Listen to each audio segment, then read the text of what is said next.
Welcome to the Mavens of Marketing, a weekly podcast hosted by me, Rachel Durkin. And me, Carrie Barrett. We talk all things marketing, innovation, sales, and business growth strategies, and the standard tried and true marketing techniques. Come for the conversation, stay for the savvy insights. And the borderline inappropriate jokes.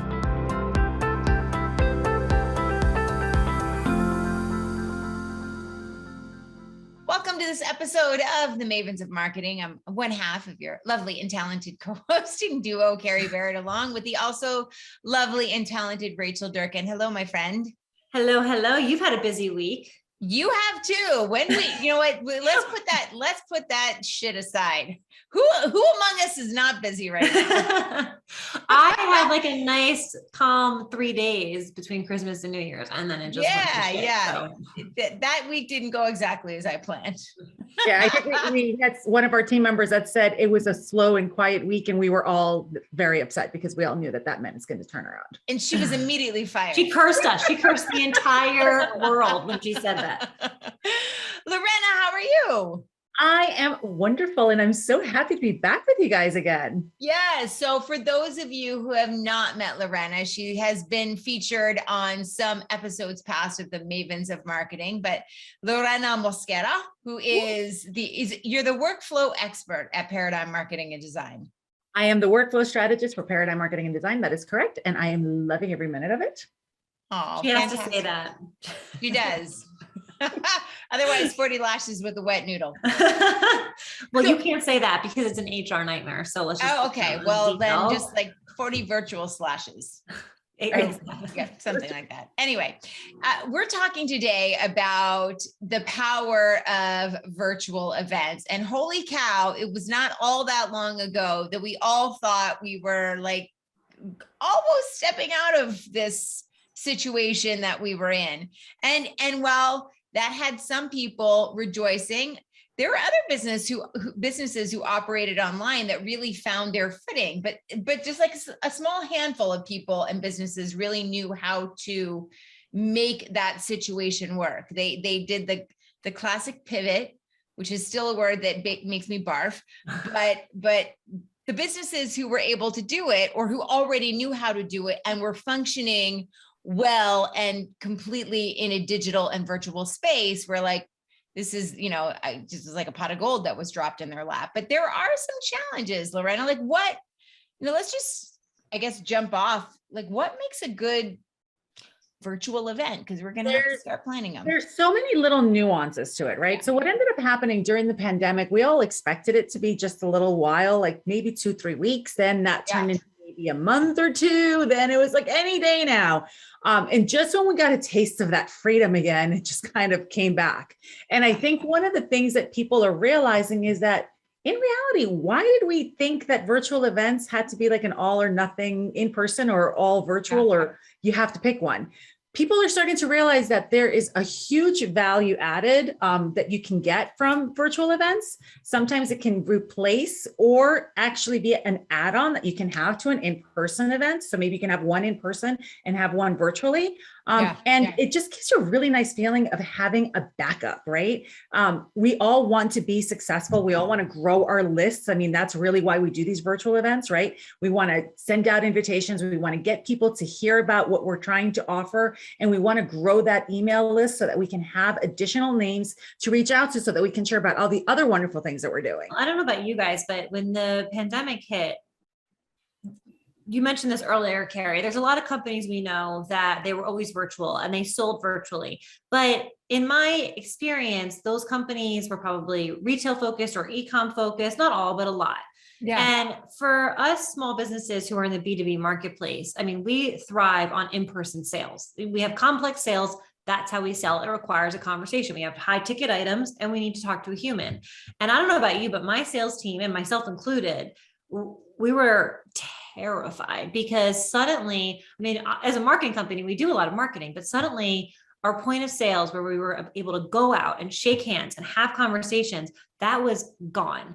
And what I learned working with a lot of our clients and a lot of other sales teams during this process is that pre-virtual world, salespeople were able to maybe rely a third on their knowledge of a product and 2/3 on personality and building relationships, because we buy from people who we know, like, and trust. When you can't be in the same room with somebody, and Carrie, I mean, you could talk about this all day, how you bond with someone totally changes. When you don't see somebody at a networking event or a party or whatever on a regular basis, like passing them by, the relationship you have with them diminishes over time, simply because you're not in the same room, even if you didn't have a long conversation with them.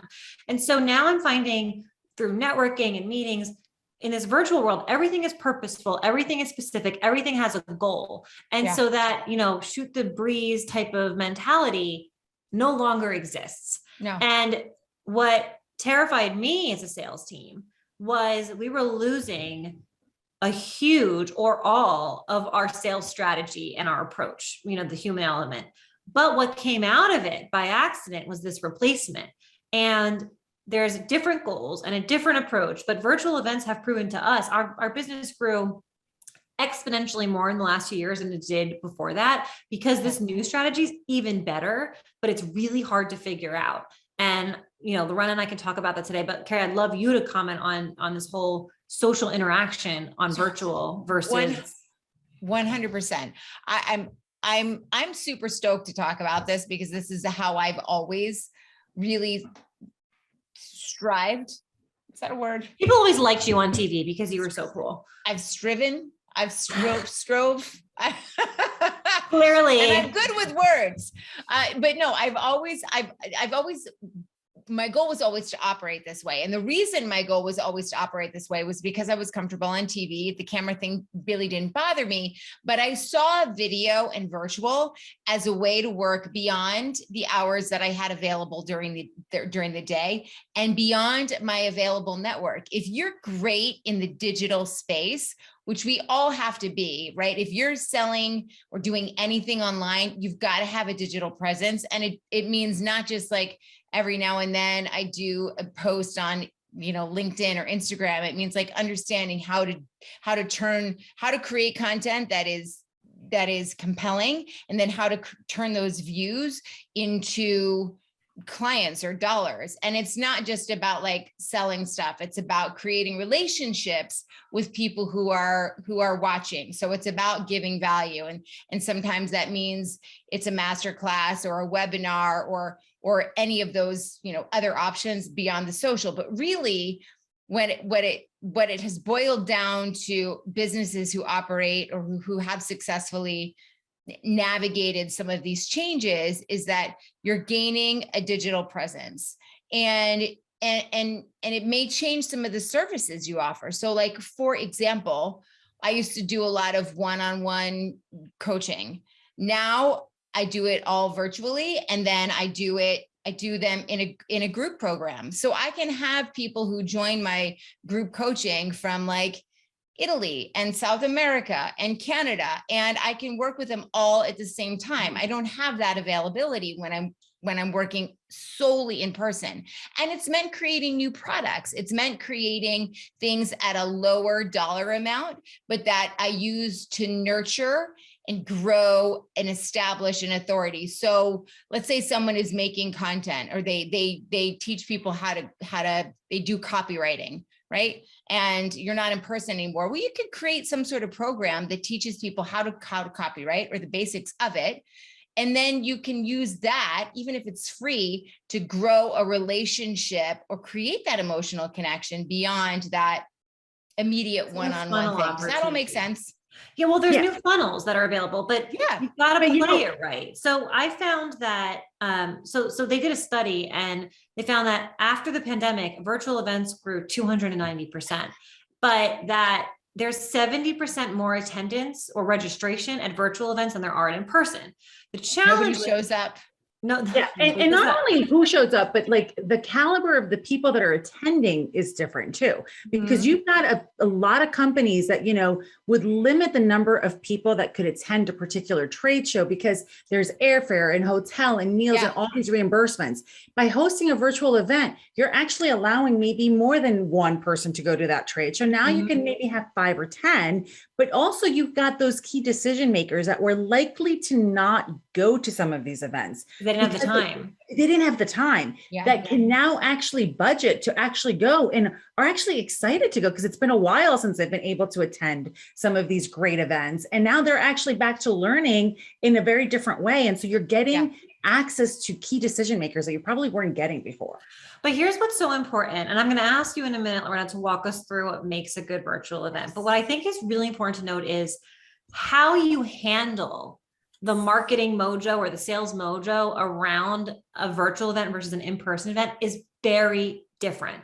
So I've always said this, Lorena, you've heard me say this 100 times. I bet you love the saying, you've got to squeeze every piece of juice out of that orange. Like you better run over that goddamn orange with your car. Like I want peel it no off juice and left. like strip it down. Like I say that to the sales team every day. They're like so sick of hearing it.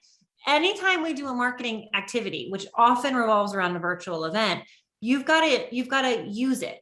And so in person was one thing. You didn't get as much data as we do now with virtual. You got a lot of emotional connections and stronger relationships, but now we have, I don't know if it's better or different, we have data.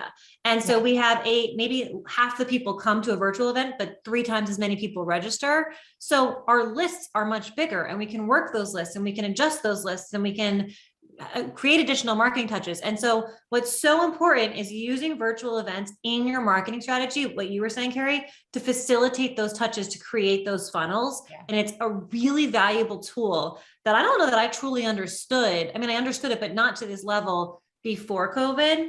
And now because of it, we had to learn it. So what's important though, is a good virtual event, because there's a lot of them now and some of them are kind of crappy. Yeah. And that's the key thing. I mean, you can have a really broad reach, right? Like you can really reach a huge audience. It's not just those that are within your all mile. going away. That's exactly it. You got to make sure you're doing it the right way. So Lorena, what are the steps? Give us break it down for somebody who wants to try a virtual event. First of all, there's all this technology component. There's all this marketing mojo that has to happen. If you want to have I've even seen events with DJs that, it's a really good time. Talk to us like we're children first about the basics. And then I know you've got a lot of cool tricks. Little cheat sheets, little downloads, little things that you guys can follow on. So really it's broken down to 3 sections, right? You've got your pre-event, you've got your during the event, and then you've got your post-event wrap up that you want to do.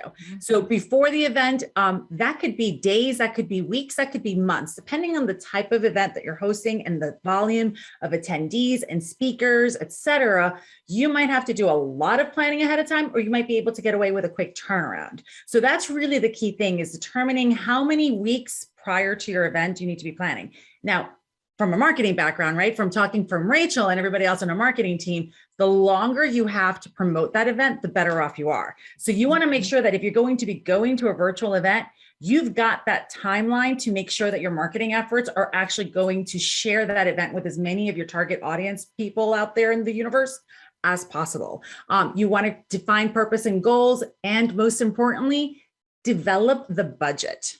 And I know that it sounds kind of daunting, but these technology tools can get quite expensive, and there's a lot of bells and whistles. And if you don't need all the bells and whistles, don't go for all of that stuff. Well, when I say expensive, when you say expensive, it's still a fraction of the cost of an in-person event would have been. Totally, 100%. But you have to keep those things in perspective so that you know kind of what you're walking into. You want to make sure that ahead of time, while we're talking before the event, you want to start planning your follow-up strategy so that you're not caught off guard. So if one of your, for example, we do a lot of webinars and we do a lot of download tools.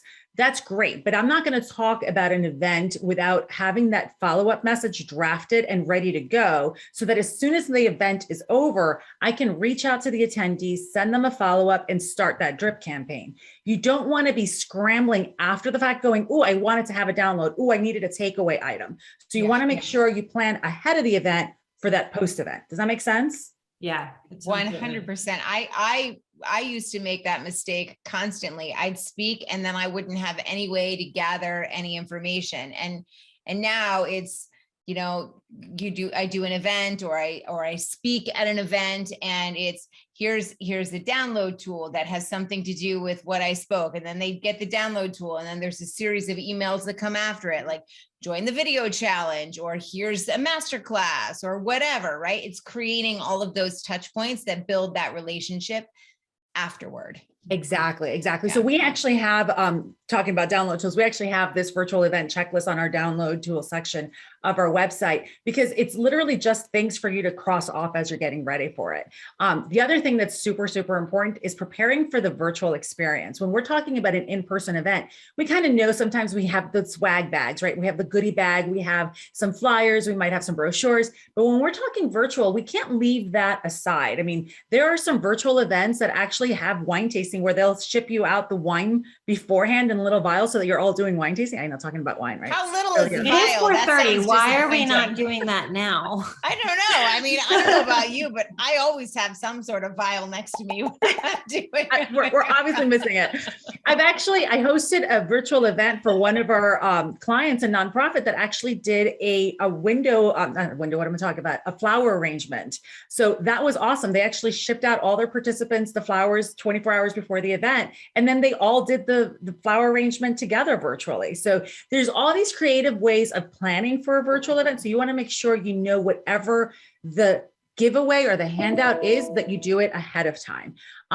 Then you also want to make sure that you are aware that production and the quality, right? We're talking the background, the noise, the lights, the microphone, all these little things may not sound like a lot. And obviously I'm preaching to the choir here because Carrie, this is what you do every day. So I'm not going to overstep what you do because you do it better than anybody else. I've taken a lot of my tips actually from you, but people do not give it enough credit for the attention that it draws to your face. Having that right, lighting and being able to see the frowns, the smiles, it does change the interaction when you're in a dark background and you can't really see the speaker. When you know what I'm going to try and do, let me switch. I'm going to switch cameras. So I have an external camera and I'm going to see if I can do this. I'm limited in my cord and my bandwidth, but I've got a light there. I've got my external microphone there. I've got my webcam and my big softbox light on that side. And then I'll give you the old Schwuppenhausen over here. And I've got another ring light set up over there. You don't have to have massive amounts of gear, but you do have to have something that gives you a decent amount of light. And I think one of the things that people forget about, I'm all like cattywampus here. I'll switch back to my other camera because it has a better filter. Priorities. But quality matters though. No, but so it's interesting when people talk about like background and all that other stuff and lighting, it seems like it's just aesthetics. It's really not though. It's understanding the challenges that come with connecting with somebody like through a lens. So everything is muted. You've gone from 3D to 2D, your context is limited to this little box. And so having all of those other elements in place so that people can clearly understand what you're saying. They can pick up on nuances with facial expressions and body language, which is like the core of our communication, of our language, right? Yeah. When we're in person, that's like what we notice. That's what we follow. If there's incongruence between what you're saying and how you're saying it, we're always going to go with how you're saying it. And that's like a huge part that's lost on virtual events. So making sure that you have that set up is key. It's the same thing as showing up to an event like half dressed with your hair not combed. On the bright side, because of these beautiful filters, I can get away with not washing my hair for an extra day. Not that I would ever do that, but you can't get away with bad lighting or an unmade bed in the background or something. So like what is considered socially acceptable has shifted in the virtual world. And we're not talking the background noise of the occasional kid laughing in the background or the dogs barking, because we all get that. I mean, God knows my two lovely, beautiful dogs not always behave when I'm doing an event, but it's the fact that you have the ambiance that's welcoming and engaging, because that's the other thing. When you're making that, you're going through that checklist during the virtual event, you want to make sure you're keeping that audience engaged. The last thing you want to do is just be talking at somebody. You don't want to go to a networking event, run into somebody, and then just let them talk about themselves the entire time, right? That's never going to go anywhere. The same philosophy has to be translated into virtual events. So you want to make sure you have that. But in addition to that, I think there's two other majorly important components that we should talk about. One is a good MC that is going to engage the audience and using different tools to keep engagement going. Because it's not like you can look around the room and tell if somebody is bored or falling asleep. They can turn their camera off. They can be checking emails, and there's more distractions than ever at a virtual event. So what makes a good MC and engagement at a virtual event? So from my experience, if you're going to be hosting an event where you say, oh, we already have an MC, we already have that person, it used to be back in the day when you had an in-person event, you could have, your chairman of the board do the presentation for you because he was very engaging in person. Engagement virtually is going to require a different technique. You might have to have the use of polling data, right? So depending on the platform that you're using, you may want to engage people in polls. I personally will poll in almost all of my virtual events because it forces people to look at a different part of the screen that you're dragging the attention to. It focuses them it pushes them for being engaged, right? To answer a question. Who doesn't want to be part of that little tally and the little live graph that is a real-time data that's showing you whatever the question is? It allows for that communication to go back and forth. Now, if you have a large event with 100, 200, 300 people, obviously that's harder, but by having a team that can manage the technology so that maybe you put 2 people on the spotlight, so only those 2 can be heard, it allows for people to come in and out of different roles of that meeting or that event much more seamlessly than if you just had to go, well, wait a second, let me see who might have a question in all those little boxes.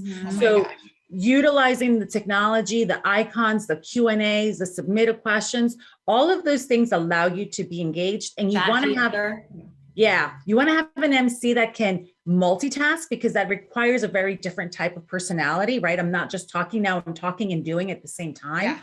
And you also have to be comfortable with the awkwardness that comes with virtual events, because let's face it, you're staring right into my soul, right? Like you're staring right into everything. Or a camera. Carrie tells me I have to look directly into the camera, which is creepy. It is. It takes a while. And even I still screw up sometimes because when I'm talking to folks, I want to look at them here rather than at the camera. But you want to remember how to look at the camera. You want to be able to interact. So sometimes just figuring out where to post that video image on your screen so that you can have that dialogue, but you want to pull them out of their shell a little bit. Sometimes hiding your own video is the biggest benefit that you can have because it takes away the self-conscious of like, oh geez, I really should have gotten my roots done before I recorded this. I heard some crazy stat that like plastic surgery is up like a bazillion% because everyone's just staring at themselves all day. I just want to be kissed by a wind tunnel. Just kissed. And listen, there is nothing better than instant gratification when it comes to these tools because they have amazing built-in filters where it's kind of creepy what it'll do. But man, it takes like 15 years off my face really fast. I'm not using it right now, just for the record, but I have been known to put it on. I am 100% using it. I always use it. In fact, when Lorena tries to call me on Teams, I don't answer and I call her back on Zoom. I'm actually irritated with Teams meetings because I'm like, I don't understand why you would do this to us. You want me to feel bad about myself while you're talking to me? She literally will be chatting on Teams. She'll call me. I will decline and call her on Zoom. I'm like, I don't want to look at the non-filtered version of any of that. Why would you do that? Zoom is so easy. I know. So Lorena, talk to us about, and this is something we're talking about for our upcoming conference, rooms and how you can split people off. You can put them in different places. People can literally walk down a corridor and go into different rooms to have different events happening all at once if you have the right technology. Right. So what's happened is obviously Zoom has become a household name. Everyone has a Zoom account now, but what's transpired is the technology has evolved. And so now we've gone from regular meetings to people attending webinars, which is, meetings, everyone could see the little gallery view. Then you went on to webinars where only the speakers were highlighted, but everyone else was silent. And now you've got an actual virtual event platform that's coming out by Zoom, and it's called the OnZoom Events platform. So through OnZoom Events, you have folks like us who are OnZoom hosts that can actually host these really cool things where you have a lobby. It's a virtual lobby. You can have different booths. You can have different breakout rooms. Unlike the breakout rooms of regular meetings that you might be attending, where, somebody hits the button and it pushes you into a room. You might have 4, you might have 10 people in a room. A virtual event room is actually a little bit different because if you think of the old school days where you go to a conference and you've got that hallway and, conference room 1 is doing topic A, conference room 2 is doing a different topic, and you're kind of picking and choosing which classes you want to attend. You can do that now with the OnZoom platform so that you can have the lobby, see which events are happening at the same time. And when you go into those rooms, it's like having a little mini meeting / webinar inside of the current event that you've got going on. Does that make sense? Yeah. And it's really cool because now you can have a nice virtual event with 2 or 3 workshops happening. So when you're talking about sponsorship dollars and trying to really gain as much momentum, partner with those that work in the same realm of you as you do. They have maybe the same centers of influence. Do a promotional event together where you can all be presenting at the same time and actually leveraging the power of collaboration to really launch an event like that and make it to the next level. So, and the best part is because I remember we did an event like this in person years ago where it was 3 sessions, but there was 9 presenters. So you had to pick, each session. So not everyone got to go to everything. What's so cool now is it's all recorded. So after the event, you can watch extra content if you want to. So nothing goes to waste, so to speak. You can reuse it over and over again. And you can take, the nice thing about Zoom is that it gives you the capability to download the file. So you can take bits and pieces and actually create promo slides out of it. So there's so much power that you have from it to be able to use that. And it used to be that you'd go to an event and then after the event, you get that survey that most people never filled out. And then you didn't really know, was it good or was it not? Or sometimes you gave a postcard or a flyer as they were leaving, trying to get them to fill it out like on the spot. Forget that. Like now with these virtual events, do a poll right before everybody logs off. Say, hey, it was great seeing everyone. Before we say goodbye, I'm launching a quick poll. Tell us what you thought, good, bad, or not, whatever it might be. The data that you get off of that poll is way stronger and way better than you would get in any other type of, after event survey, because it's there, it's now, and it's instant and people like it. And to that point, Lorena, we can also do cross marketing in the event as well. So we can do live streaming. We can get things on Facebook while we're on Facebook. We can put things on YouTube. While we're on Facebook, while we're having the event. So you can bring in the entire world to become engaged with you and maybe even join the event on the fly. So I feel like the opportunities are endless. What else is really cool is that if you are using Zoom or, and Zoom, you, as you mentioned, you can go into Facebook, you can go into YouTube, right? If you have a third-party platform like a StreamYard or a Restream, you can actually, if you're advertising on Facebook, you can divert a portion of your ad spend to bringing people into your live stream. So you can create expansion there beyond what's on your immediate email list or those who have attended. You can this is a live event that's going on, and it's really easy to direct people to those specific events on Facebook. I know things have changed, reaches down, et cetera, but there's still a way to bring people in who are not in your immediate circle. Yeah. And another big thing that I think is super important to cover is, yes, Zoom has become a household name, and it's fantastic that most people have Zoom accounts, but we have to remember that it's still technology and it can still be a little intimidating for folks. So it's super important that you kind of let them know what to expect the day of and the day prior to the event by giving them a quick email of things you need to know before the event. Maybe you need to make sure that you have the right version of Zoom downloaded. Maybe you need to make sure that you have a steady internet connection. Maybe you need to make sure that the camera works because we're going to be doing some things where you need to have the visual engagement. Whatever it might be for that particular event that you're going to be working on, you want to make sure you let folks know. One of the things that has happened is safety and security has become a really big thing with these virtual events. We don't want people just dropping in and coming in and then sharing inappropriate images. So we don't. I mean, it might be depends fun. what kind of event. All of Carrie's events. That is the ultimate in the pattern interrupt, Lorena. I don't know how else you get people's attention if not. It's like, where's Waldo? What are we going to find? Yeah, a valid point, but I'm not so sure that it's for every event.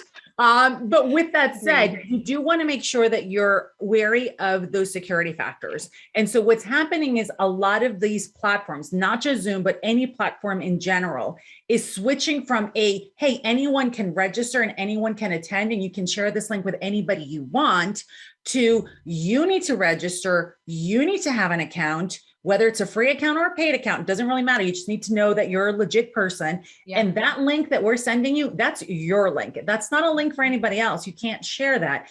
And it does cause some level of frustration. I mean, we've seen it happen when we switched over to the OnZoom platform for Table for Four, which is our virtual networking platform. People were like, well, I can't register. Well, you were registering every single week and you were logging in, but you were logging in the morning of. So if you didn't know your password, you were scrambling for it. Yeah. Now you're being forced to log in before you register. So this way it'll send you the reminders directly. So it's a little bit of a behavioral shift, but it's making sure that people understand that that's coming, making sure that they understand how to get on. And if there's a glitch, how are you going to address the glitches the day of so that it makes everyone feel like you've got my back, you know that I'm not the only one, and I don't feel like a spaz for not knowing what's happening. Yeah, this is so much good information.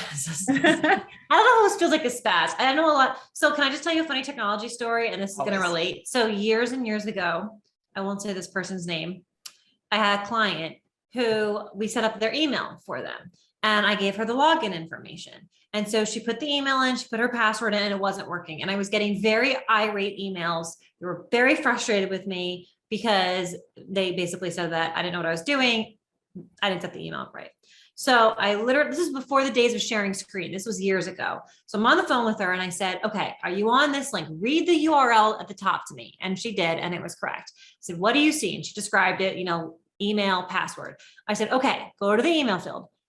Is your caps lock on? No. Tell me what you're typing in as you type it. EMAIL. was the word they were typing in instead of the email address. I think technology has improved since then. But Lorena, being that you have to be in charge of this at our company, I'm sorry. For a second, when you said we were on the phone, there was a part of my mind that was like, is this me? Is she talking about me?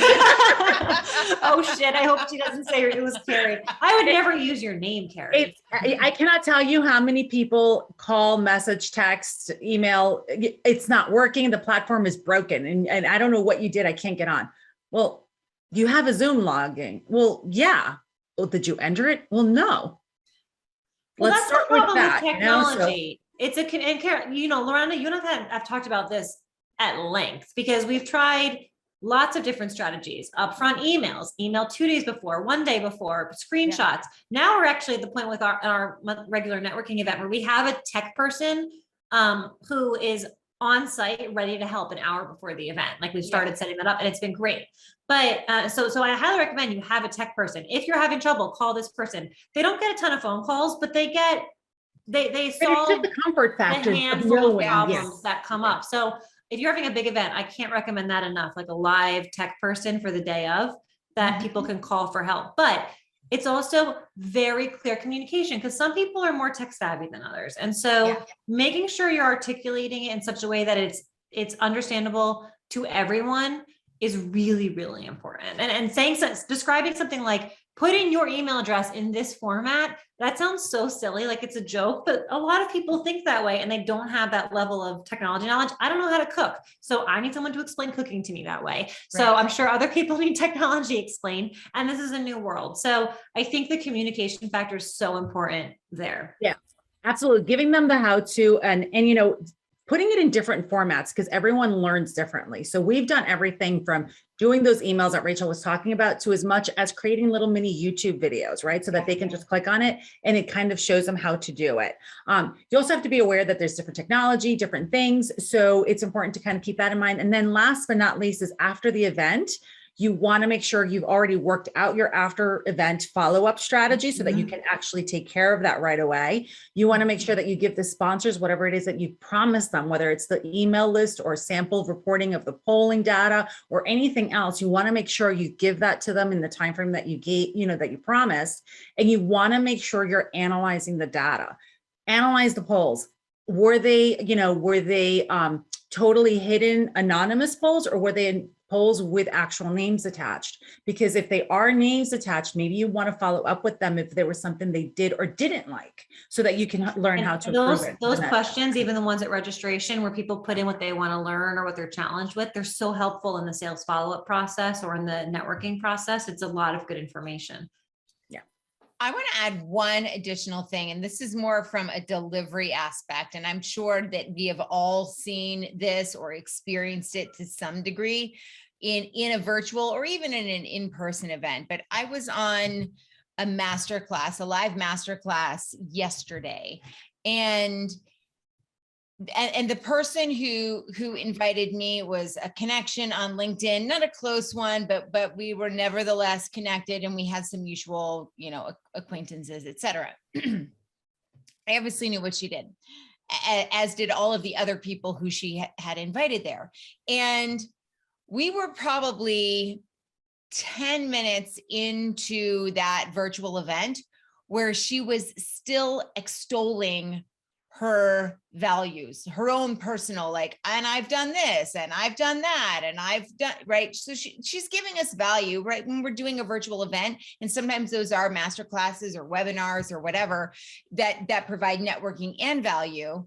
One of the biggest mistakes I see people make that loses attention right away, especially given how distracted we are and how little context there is they talk at length, basically detailing their resume and all of these things that they've done for clients. Listen, the people who are there because they know you somehow. Either they're connected with you on email, or they are connected with you on social, or they just found you somehow and they're interested in what you do. Skip that long, boring, logistical nightmare off the top, because you are putting people to sleep. And the sucky thing is you can't even see it because they've turned their camera off or they've just left. Depending on the event, have fun with it. I mean, we were going to show you guys the little cute thing that Zoom actually can do now, but have fun with it. I saw that when I went to the view today, I was like, speaker, gallery, or immersive. What is, I'm so confused. Yeah, so if you click on immersive, it's going to change it up. So you can actually make it look like a classroom. You can make it look like a little table, and it'll change all of our images so that, look, we are now in a little conference Mine's room. better than your guys. Oh my gosh. Yeah. Oh my God. And it's pretty accurate. That is pretty cool. It is cool. Well, for those of you High listening five. who cannot see this, we're like now in a room and we're all sitting at a table. And now we're panelists. You're the other way. You gotta. We can hit each other. Pick it up now. Pick it up. This just distracted me for the next. I know, but you know what? This is also, I'm seeing the thing where we all are like at the bottom, like it's almost like we're peeking out over the top of the table. Oh my goodness, this is fun. So now we're seeing, yeah. Why are you so much bigger, Lorena? I'm a giant. You guys are all itty bitty. All right. So for those poor people who are listening and not watching, who are terribly bored, go to the YouTube channel. Go to the YouTube channel. Yeah. And oh my God, I bet you customize this and make that super inappropriate if we want to. I bet we totally could. All right. So Carrie, we're way past time. So Yes. you've got to take some charge here and pull it together. Okay, ladies, wrap it up. No, listen, the thing about it is that I really do. I know that virtual events are where we're going. It doesn't mean that we're completely getting rid of in-person, but it does mean understanding that there are challenges and that you can accomplish similar goals and you can incorporate similar strategies to virtual events, but the way that you get from where you are to that end game is slightly different, right? Lorena, you talked a little bit about creating polls when you're speaking from a stage at an in-person event. That's the classic. Look at that. Oh my gosh. We're doing this for our next group meeting, Rachel, like this right here. But listen, I'm going to try and keep it together here. You're creating a pattern interrupt. That's what that is. It's a pattern interrupt, and you do it with speech and you do it with presentation when you're in person. It's understanding how to create that engagement when you're doing a virtual event and keeping people through it. And it's about delivery. It's about technology. It's about messaging. It's about the whole 9 yards, and understanding how your virtual audience may be slightly different than your in person, and how that develops your strategy, right? Perfect. Okay. Well, that was a mediocre response. So on that note, Right. We're both like, wait, Carrie. what? Well done. Now use your Yay, anchor Carrie. voice. Now you got to use your anchor voice and say, join us on the next episode of. I was just getting to that. Oh, okay. Do it in your anchor voice. Very quickly, Rachel and Lorena, tell us how we can get in touch with you. You both work at Paradigm for Paradigm. If people are interested in learning a little bit more about what you do and how you do it, where should they find you? If they go right to our website and they go to Paradigm Marketing and Design, you can find us right on the workflow section. And there is a link to actually book a strategy session with yours truly. And so I would be more than happy to talk to you about some of the past virtual events, how to plan your virtual event to make sure it's as successful as you want it to be. Fantastic. You can find me at carriebarrett.com. With that said, thank you for joining us. So if you look terrible in your virtual event, Carrie can make sure that you pull it together. I can make you suck less on camera. Don't be a doofus. That should be your tagline. The new tagline is up level your video IQ, courtesy of Vicky Hart. VIQ, baby. That's where it's at. Thank you for joining us for this episode of the Mavens of Marketing. We will see you back here next time, same place. I think that's the tagline. It's been Same a while. time, same place. That's Whatever. Close enough. Wah, wah.